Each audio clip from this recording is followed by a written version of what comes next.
مگر میں آپ کو پہلے ایک بات سمجھا دیتا ہوں. میرے پیارے آقا مدینے کے تاجدار دونوں عالم کے مختار سید الابرار صلی اللہ علیہ وسلم ارشاد فرماتے ہیں، اور آقا کا یہ قول بخاری شریف کے اندر موجود ہے.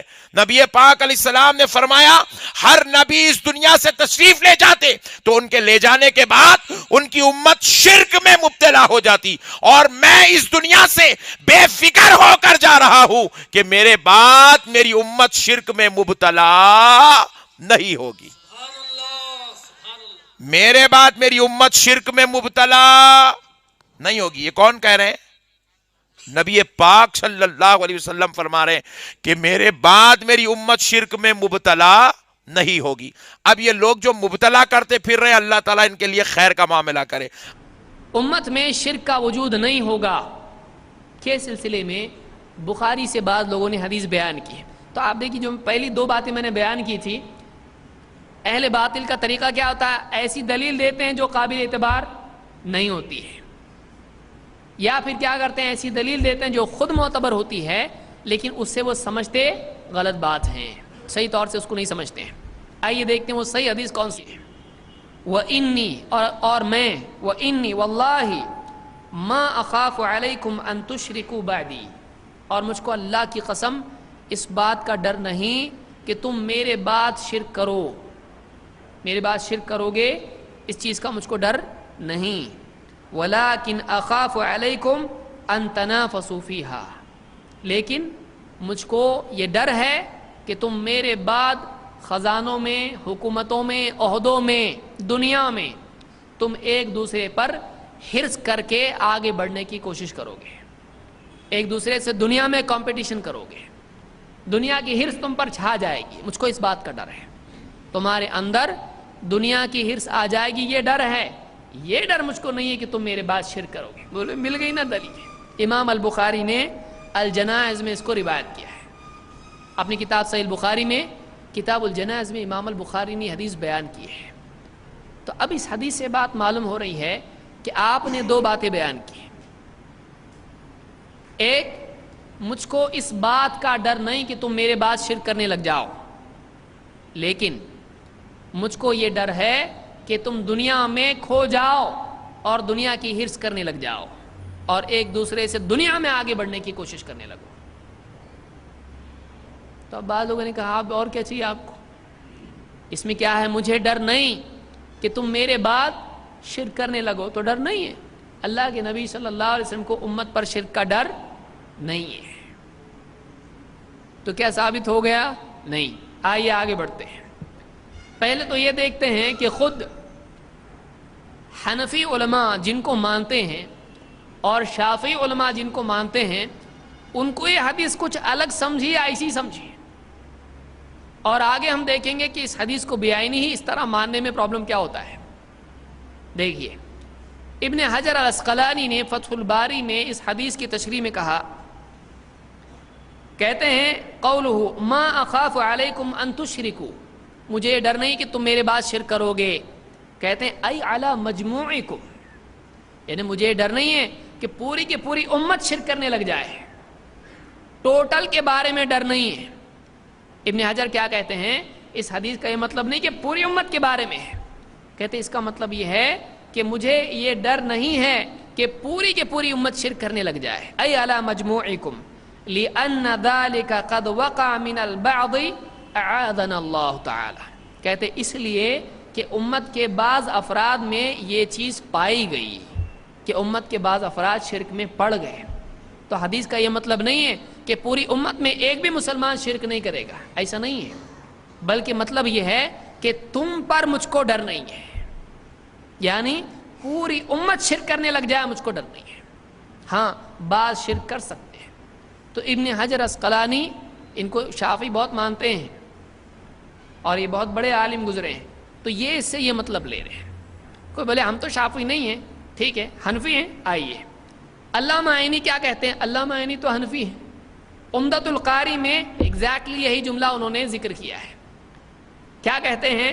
قولہ ما اخاف علیکم ان تشرکوا بعدی، مجھے ڈر نہیں کہ تم میرے بعد شرک کرنے لگ جاؤ.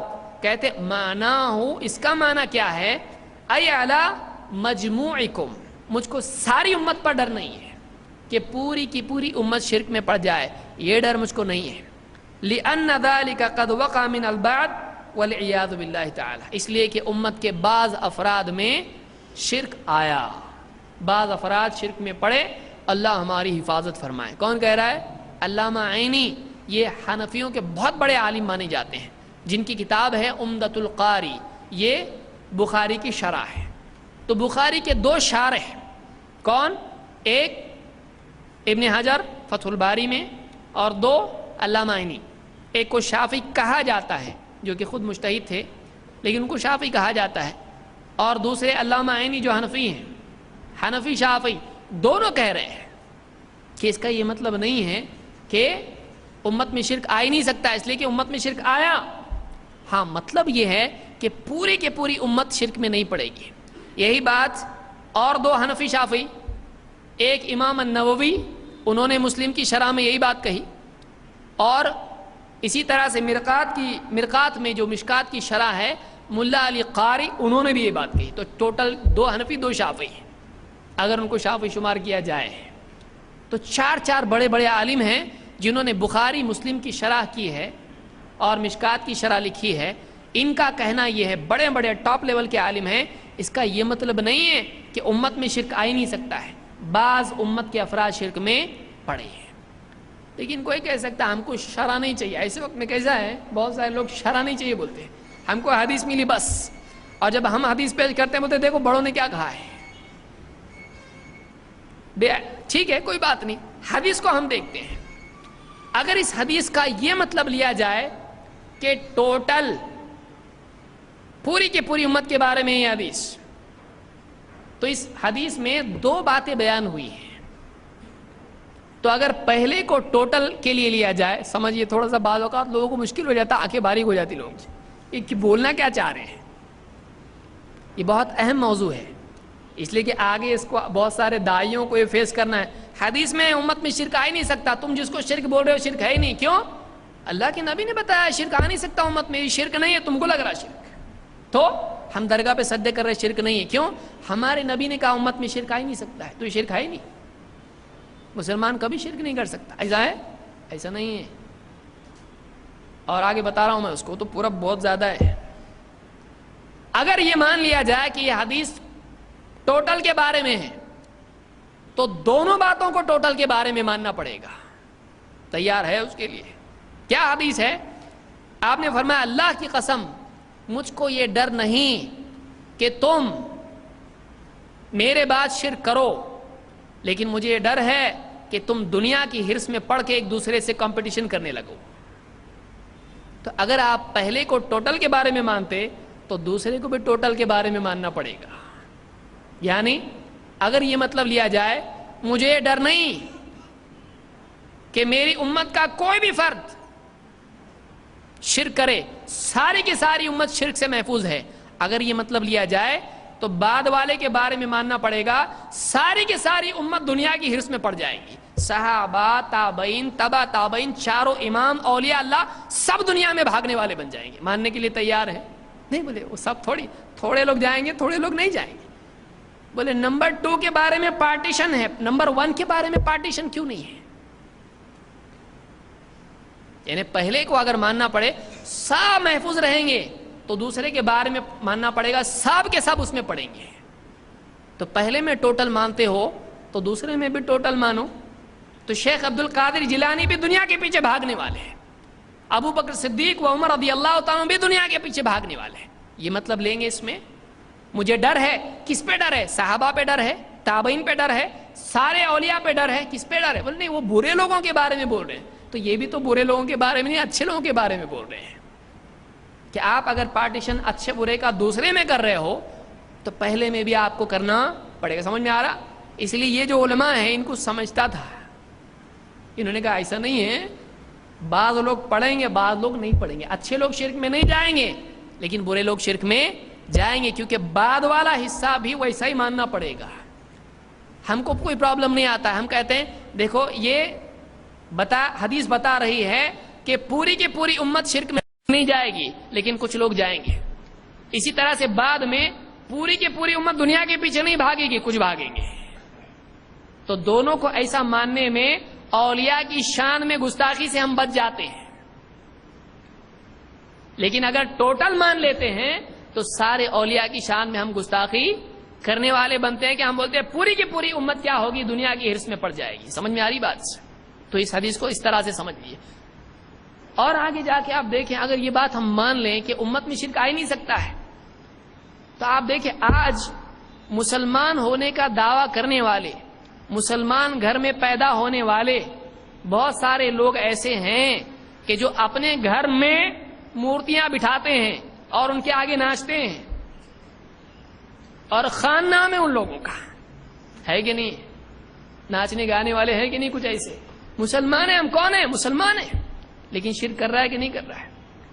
بہت سارے ایسے لوگ ہیں جو ایجوکیشن کی فیلڈ میں, سیاست کی فیلڈ میں, کسی اور فیلڈ میں ہیں, وہ کسی نہ کسی اعتبار سے جھکتے ہیں, شرک کرتے ہیں, اور اس کو کچھ فریڈم سمجھتے ہیں, برابری سمجھتے ہیں. ہم سیکولر ہیں لیکن مسلمان ہیں. تو مسلمان ہونے کا دعویٰ کرنے والے ایسے کام کرتے کہ نہیں کرتے؟ آج کتنے لوگ ہیں, آج کتنے گاؤں دیہات ہیں, نام کیا ہے؟ محمد.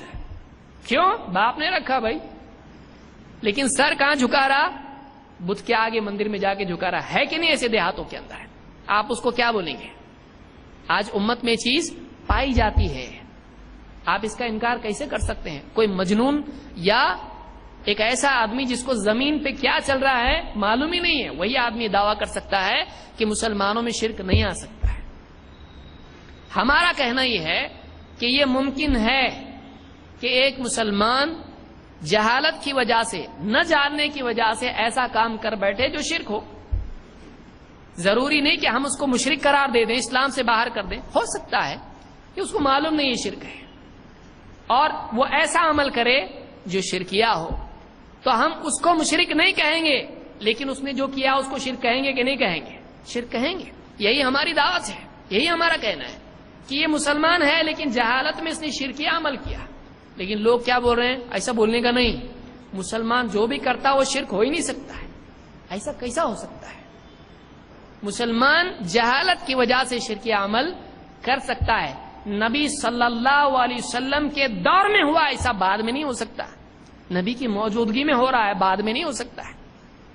آپ بتائیے, ایک آدمی ہے, ایک آدمی کو مشرک بولنا ایک الگ چیز ہے, اور مسلمان ہے جہالت میں شرک کر بیٹھنا ایک الگ چیز ہے. مثال کے طور پر ایک آدمی غلطی سے پانی سمجھ کے شراب پی لیا, اس نے, اس کو شرابی بولیں گے آپ؟ بولے تو شرابی ہے, بہت ڈینجر آدمی ہے, غلطی سے پیا بھائی اس نے.